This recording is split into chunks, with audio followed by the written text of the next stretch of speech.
Gemal, walau bagaimanapun, Vivian yang selalu menuruti kakek, dan kalian semua tidak pernah menuruti semua keinginan kakek, ucap Farhan. Karena keegoisan kakek, Om Raka pergi, dan sekarang perusahaan butuh Kak Guna buat jadi pemimpin, ucap Gemal. Apa kakek mau selamanya kakek tidak bisa bertemu lagi dengan Om Raka? Kakek tidak menyesal mengusir Om Raka? Tanya Gemal menatap Farhan dengan berani. Farhan menghela nafasnya. Kakek harus mencarikan Vivian suami yang baik yang bisa menjaganya. Bagaimanapun Vivian telah menjadi tanggung jawab kakek, Gemal, ucap Farhan. Tanggung jawab kakek telah selesai. Dia sudah disekolahkan tinggi-tinggi dan juga sudah menjadi karyawan di perusahaan kakek. Apa mesti kakek memaksa Kak Guna buat berpisah dari Ayunda karena dia? Tanya Gemal sinis. Kita bicarakan ini di ruangan kakek, ucap Farhan. Vivian, kakek ingin berbicara berdua saja dengan Gemal, ucap Farhan, dan ia melangkahkan kakinya menuju ruang kerjanya dan diikuti Gemal dari belakang. Mereka masuk ke dalam ruang kerja Farhan. Gemal menghela nafasnya. Ia ingat dulu ia sering bermain bersama Raka dan Guna di sini.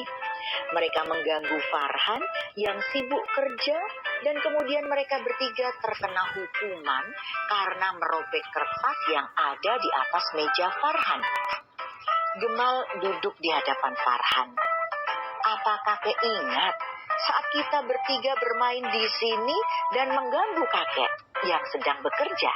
Tanya Gemal, mengenang masa lalu membuat Farhan tersenyum penuh arti dan ia merasa waktu itu ia sangat bahagia. Raka putra kesayangannya itu bahkan sama besarnya dengan cucunya. Tentu saja kakek tidak dapat melupakannya, Gemal, ucap Farhan dengan suara seraknya. Wajah tampan dan tubuh kuat itu saat ini telah terlihat renta. Gemal tidak tega mengabaikan sang kakek yang sebenarnya sangat ia kagumi itu. Kakeknya berhasil membangun kerajaan bisnisnya, ia menjadi sangat besar seperti sekarang ini.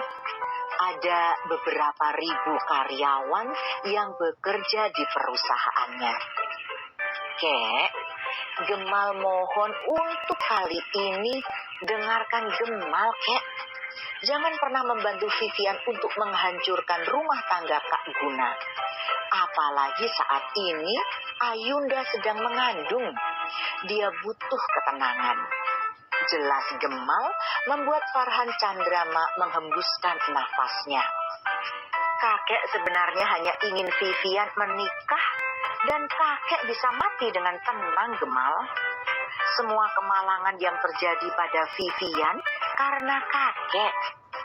Jika saat itu ayah Vivian tidak menggantikan kakek, naik mobil kakek, mungkin kakek yang akan mati.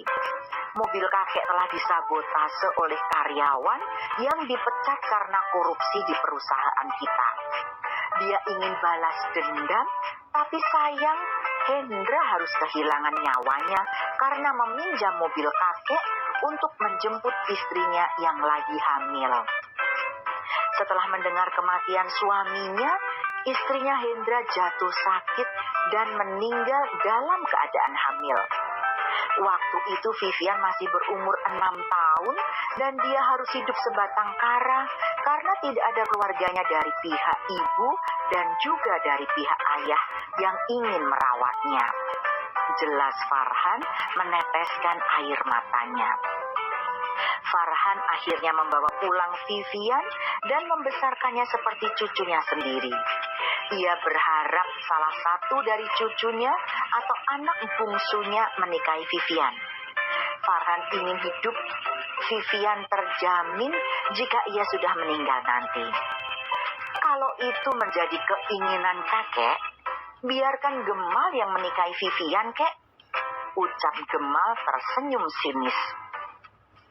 Farhan Farhan menatap Gemal dengan tatapan tidak percaya.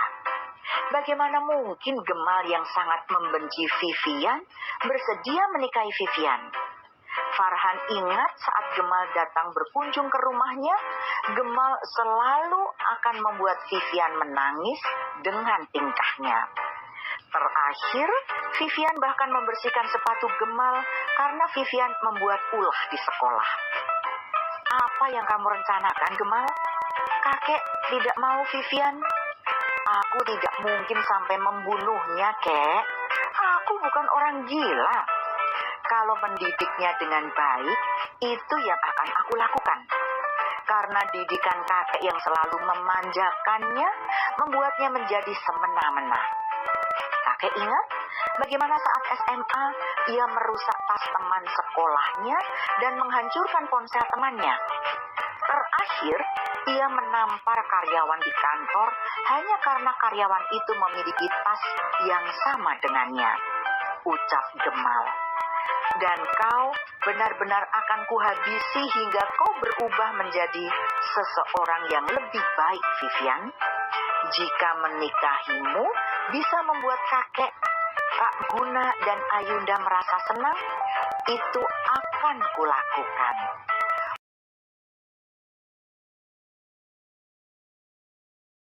Bersama-sama. Farhan menatap Gemal dengan tatapan serius. Apa yang ditawarkan Gemal mungkin adalah solusi yang tepat menurutnya.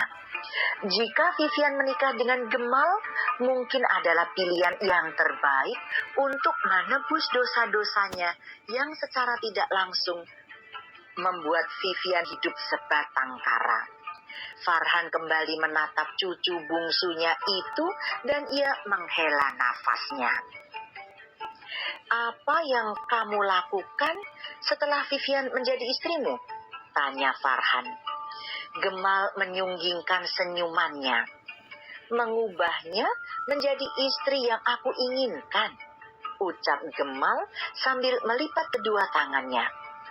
Kakek salah dalam mendidiknya, mewujudkan segala keinginannya sehingga dia tumbuh menjadi gadis yang manja dan egois.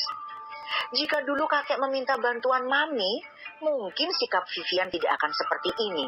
Manja, egois, sombong dan angkuh. Jelas Gemal.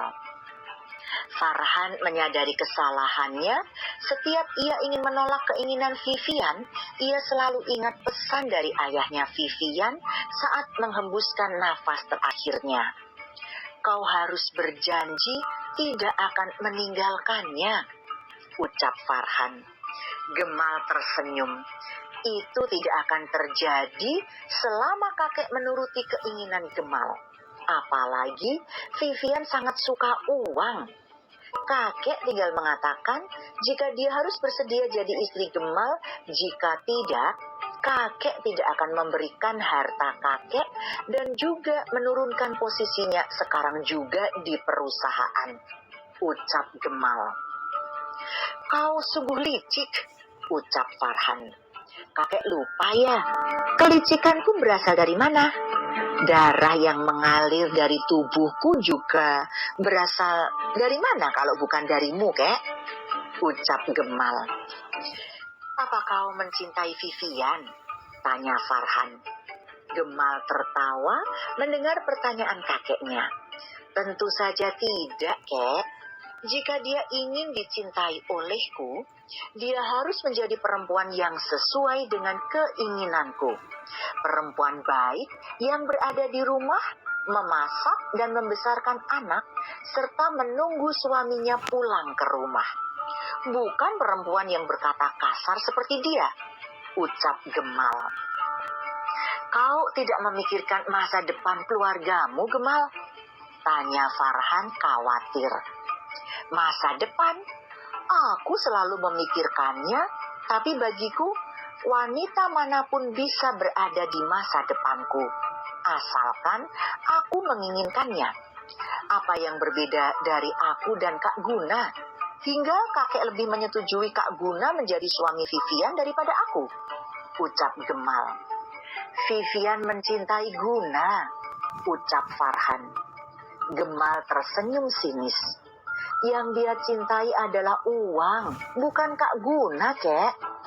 Ucap Gemal memberikan 5 buah amplop berisi surat dari Vivian remaja untuk Gemal. Ayunda tersenyum senang karena Guna bersedia membuatkannya nasi goreng pete untuknya. Tadinya Ayunda takut Guna menolak keinginannya. Saat ini Ayunda sedang memperhatikan Guna memasak didampingi Mami Elin. Setelah mengetahui Ayunda sedang hamil, Elin segera mendatangi rumah besannya dan menjemput menantunya itu agar cepat pulang ke rumahnya.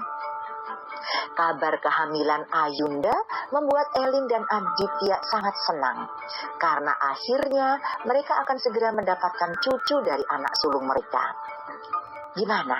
Udah enak kan, Mah? Tanya Guna menyuapkan sesendok nasi goreng kepada Ayunda. Enak. Lama di luar negeri bikin kamu jadi pinter masak ya, Gun? Puji Elin. Nih, Mas punya Ayu nasi gorengnya yang spesial. Pakai telur, pakai ayam, dan pakai daging. Teriak Ayunda membuat Gemal terkekeh. Perut apa gentong, yuk? Goda Gemal yang saat ini sedang duduk di samping Ayunda. Ini maunya keponakan kamu loh, Gem. Jadi harus dituruti biar gak ileran, ucap Ayunda. Ih, manja, ejek Gemal. Namanya juga ibu hamil. Lagian ya, Gem, kapan lagi bisa manja sama Mas Guna? Bisik Ayunda membuat Gemal tersenyum. Gue ada kejutan buat lo, ucap Gemal. Kejutan apa? Batang manggis berbuah jeruk, ucap Ayunda membuat Gemal terkekeh. Hehehe, garing banget sih, yuk. Kejutan yang bakal membuat lo senang, ucap Gemal. Kejutan apa? Gak ileran, ucap Ayunda. Ih, manja, ejek Gemal. Namanya juga ibu hamil. Lagian ya, Gem, kapan lagi bisa manja sama Mas Guna? Bisik Ayunda membuat Gemal tersenyum. Gue ada kejutan buat lo, ucap Gemal. Kejutan apa? Batang manggis berbuah jeruk, ucap Ayunda membuat Gemal terkekeh. Hehehe, garing banget sih, yuk. Kejutan yang bakal membuat lo senang, ucap Gemal. Kejutan apa? Kalau yang buat gue senang itu sih si nenek sihir berhenti gangguin suami gue. Pengennya sih buang dia ke laut jauh-jauh. Hehehe, ucap Ayu membuat Gemal menyunggingkan senyumannya.